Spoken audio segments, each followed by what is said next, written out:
Welcome to the class of GST. इस video में हम ये पढ़ने वाले हैं कब सीजीएसटी और एसजीएसटी लगता है और कब आईजीएसटी लगता है। So let me share my screen.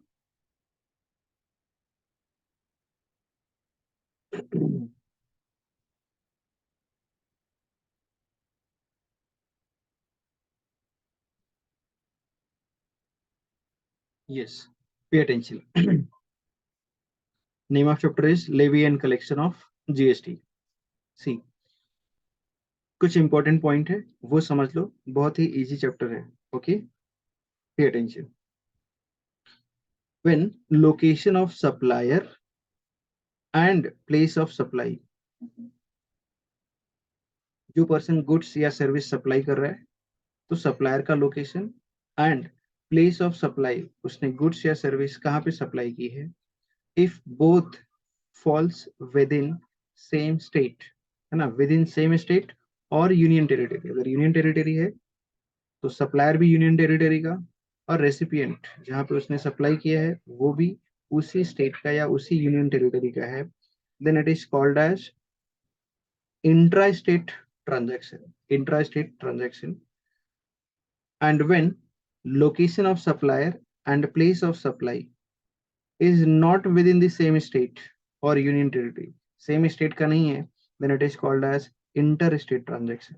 Okay, intra-state transaction पे सीजीएसटी लगता है और एसजीएसटी, बीच में प्लस है ना, दोनों लगेगा, सीजीएसटी एंड एसजीएसटी।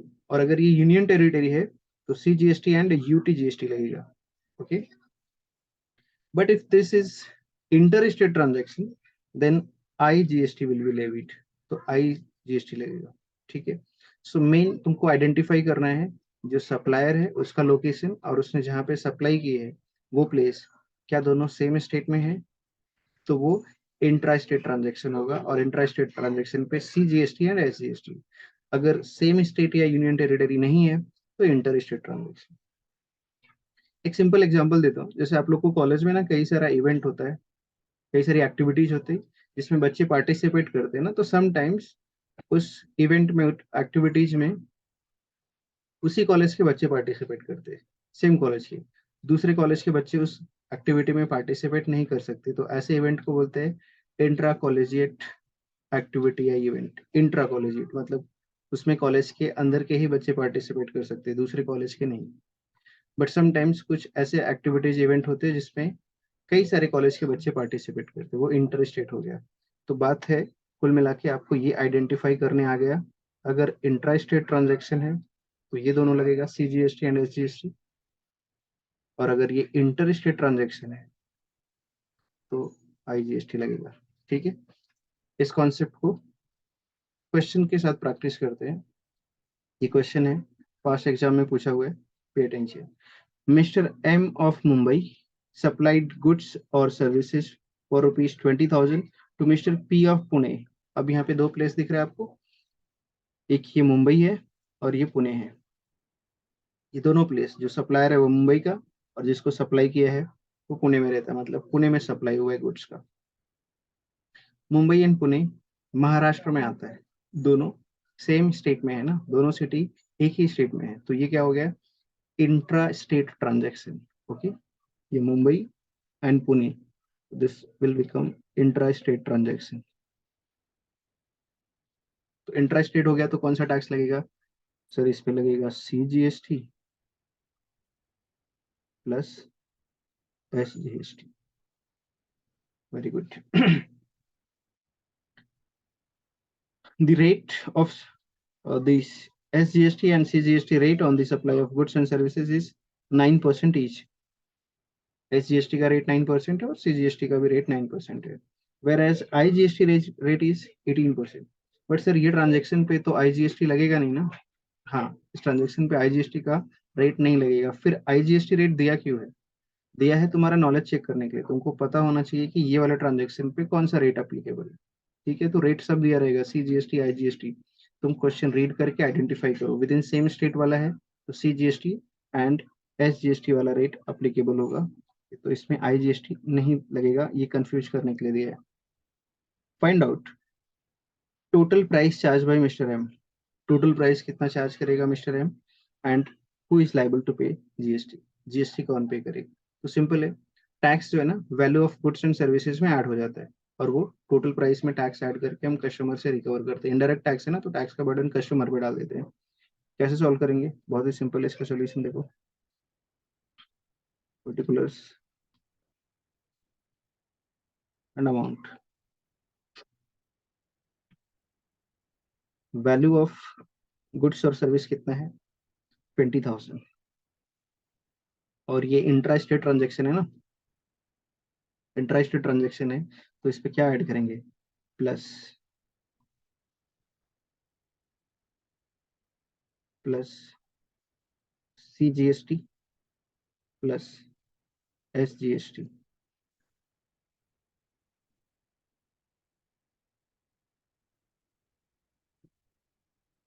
रेट क्या है टैक्स का, eight the rate 9%, eight the rate 9%।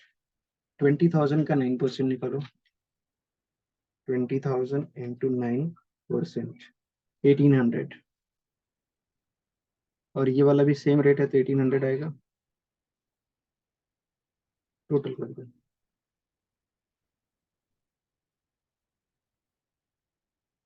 total comes 23,600, 23,600. This will be the total price, total price. Okay, ये पार्ट का आंसर हो गया। इसमें बी भी पूछा ना, बी क्या पूछा है, who is liable to pay GST. GST का पेमेंट नॉर्मली सप्लायर करता है, supplier, but sometimes reverse charge में रेसिपिएंट का भी ऑब्लिगेशन होता है, बट आपके सिलेबस में रिवर्स चार्ज नहीं है, तो ठीक है आप नॉर्मल चार्ज, फॉरवर्ड चार्ज वाला ही आंसर लिखेंगे। क्या लिखोगे, कौन है ये सप्लाई करने वाला, mister M of Mumbai. So यहाँ पे आंसर लिखना, mister M is liable to pay GST, mister M is liable to pay GST. Government को जीएसटी मिस्टर एम पे करेगा, वो पहले रेसिपिएंट से ये पी ऑफ पुणे जो है ना उससे ले लेगा टैक्स का अमाउंट 20,000 गुड्स का, प्लस ये 1800 प्लस 1800 टैक्स का अमाउंट कलेक्ट करेगा और गवर्नमेंट को पे करेगा। कौन पे करेगा, एम। ठीक है, एक और क्वेश्चन देखते हैं। Mister C of Tamil Nadu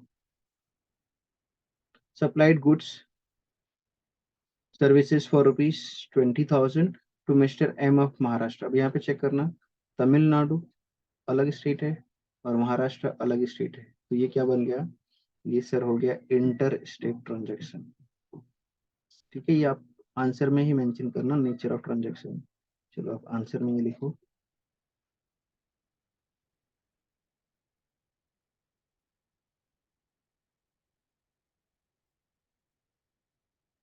nature of transaction. जैसे क्वेश्चन रीड किया और आपको पता चला location of supplier and place of supply दोनों अलग अलग स्टेट में आ रहा है, Tamil Nadu and Maharashtra, so nature of transaction is inter state, inter state transaction. Okay, तो अकॉर्डिंगली अब इसमें क्या कैलकुलेट करने को बोला है, rate is given CGST SGST 9% each and IGST is given, but आपको पता है ये इंटर स्टेट है तो ये वाला रेट लगेगा, ये नहीं लगेगा। Find out following total price charge by mister C and who is liable to pay GST। Okay, so particulars and amount, value of goods or service 20,000। Okay, plus इसमें tax add होगा, plus but this time कौन सा, IGST, because ये inter state है, IGST at the rate 18%। 18% कितना आएगा, 3,600। Okay, और इसको ऐड करके टोटल कितना हो जाएगा, 23,600। 600. So this will be the total price. But in this case, who will pay tax? Mister C of Tamil Nadu, ये सप्लायर है ना, तो नॉर्मल चार्ज में, फॉरवर्ड चार्ज में सप्लायर का रिस्पॉन्सिबिलिटी होता है। सो बी पार्ट में लिखो, तो हमारा ए पार्ट का आंसर था। बी पार्ट में mister C is liable to pay GST. Mister C is liable to pay GST to government. यहाँ पे भी ऐड कर देते हैं, liable to pay GST to government, done. सो ये सॉल्यूशन कंप्लीट हो गया। कॉन्सेप्ट समझ में आया, levy and collection of GST का। ओके, गवर्नमेंट किसके पास से टैक्स कलेक्ट करती है? तो नॉर्मली सप्लायर से कलेक्ट करती है, बट रिवर्स चार्ज में रेसिपिएंट। बट रिवर्स चार्ज की कुछ अलग कंडीशंस है, अलग सिचुएशन है, तो वो वाला सिलेबस में नहीं है, तो उसको हम डिस्कस नहीं कर रहे। तो नॉर्मली सप्लायर पे करता है गवर्नमेंट को टैक्स, मतलब गवर्नमेंट ने सप्लायर को रिस्पॉन्सिबिलिटी दी है, तुम टैक्स कलेक्ट करके हमें पे करोगे।